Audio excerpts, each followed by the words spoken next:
Okay, so when you're in the real estate investing space, depending on what role you play, whether you're a deal finder, a wholesaler, an acquisition team member, or you're the end buyer, you're the actually real estate investor, here are a few things I want you to make sure you have if or when you're making a home visit because you've scheduled an appointment with a homeowner who could potentially sell you their home. Now, this may sound very simple, but you'll be surprised at how many people I talk to who have no clue what they need to be prepared to bring with them when they are going to someone's home because they've scheduled a home visit. This could be before or after you've gotten a contract signed. So the first and most important thing is, depending on where the property is, depending on what the situation is surrounding the property, you may need to have somebody with you who's got a gun. I'm just saying. You don't have to put that on the official list, but just in case you going on certain sides of the track, you might want to make sure you got somebody that's got a gat. That's just my own bar. You could take it for what you want to take it for. Now, outside of that, you definitely want to make sure that you go with the intangibles. What are the intangibles? You want to go with patience. You want to go with compassion. You want to go with an open mind, and go with the humility and the empathy to want to help this homeowner who may or may not be a intentionally motivated seller. Meaning that if you're dealing with a distressed property and a distressed homeowner, let's say they're in pre-foreclosure, they may be a motivated seller by forced. Their circumstances have forced them to be a motivated seller, not just because they volunteered to want to be a motivated seller. So you have to be open, you have to be patient, you have to understand that this person may want to tell you a couple stories, they want to go through some rabbit trails of a conversation.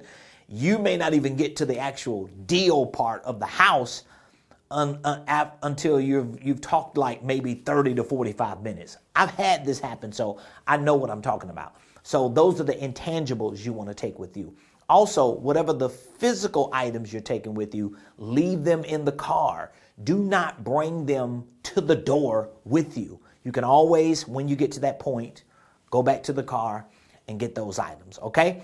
So what are some of the physical items you want to have? Well, you want to have a purchase and sales agreement, a contract. If it is a pre-foreclosure or some type of potential creative deal, there are other documents you want to have with you as well. For example, if it's a pre-foreclosure and there may be some arrears, subject to play that you're making with this particular deal, you want to have an authorization to release form, maybe a couple other disclosures you might have at the onset of the deal, but definitely the purchase and sales agreement and whatever accompanying agreements documents you need if it's a creative deal.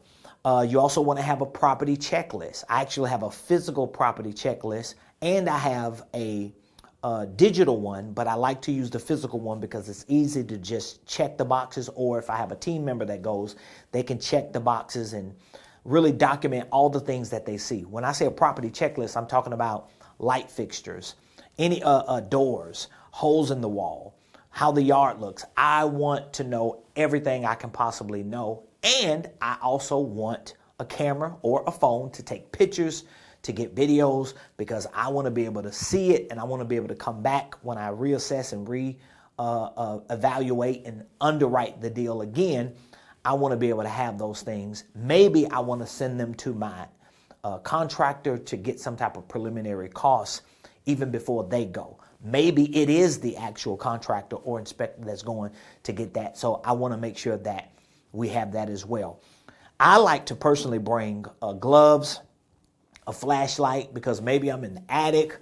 You know, sometimes it's just the perception of people seeing you having your flashlight, looking at flaws, and they have a certain number in their head that they want to sell the property for. And you're like, okay, what happened here? What happened there? You open this room, what's going on there in the shower?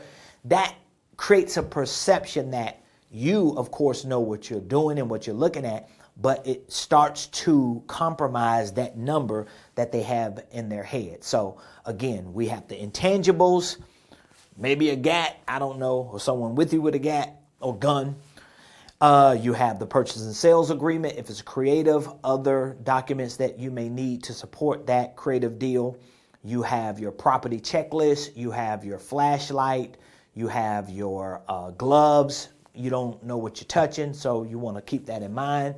You want to have your property checklist, and that's the most important items, intangible items that you need when you're going to that appointment to preview the property. But you're not necessarily going to preview the property from their perspective. You're going to meet them, to talk with them, and to discuss the details, and then you can go back to the car and get those items. So hopefully this kind of gave you a different perspective of how you need to be prepared when you're going to a home visit. And even if this visit is not something you've scheduled, a lot of times my team does it. You may door knock. Okay, well, if you're door knocking, you want to have those items in the car prepared in the event that they open the door, have a conversation with you, and let you in. You can get the deal done.